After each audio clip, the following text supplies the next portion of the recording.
Yeah, I think the main um, challenge, which I don't see as a big challenge, but it's kind of incorporating telemedicine and especially video conferencing. I mean, we all do phone calls, right? So, doctors often have like, okay, I'll take your phone calls from 8 to 9, and then I have to see patients. um, but with video conferencing, you really have to kind of sit there and, um, face to face. So I think it's really managing, figuring out how to incorporate telemedicine into the workflow of the day. And I think that's the biggest challenge. And I think setting aside time for video conferencing with patients and doing scheduling. The other thing is that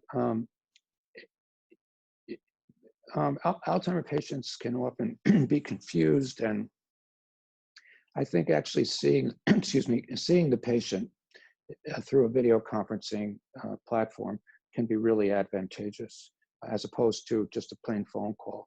Um, in many ways, and we're looking at the Alzheimer's Drug Discovery Foundation through our work with the Diagnostics Accelerator and Bill Gates, and through his organization, Gates Ventures.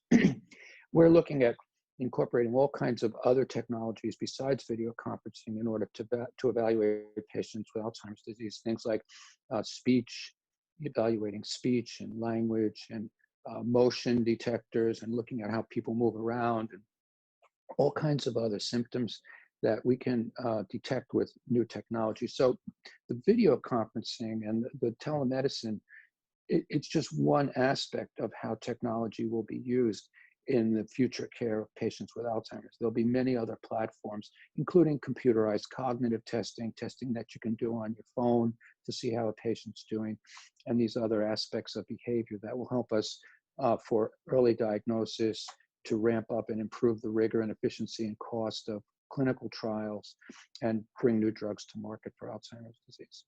Yeah, I mean, to me, it's amazing.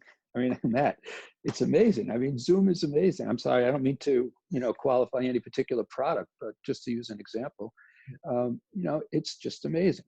It's incredible. Honestly, I remember when we got our first TV in 1953. Like that's where I'm coming from. I mean, I was only 5 years old then, but it's just amazing. And to apply that to healthcare now, I really do think it's going to change. It'll make healthcare more efficient, more effective, and it's also, from the point of view of peer-to-peer.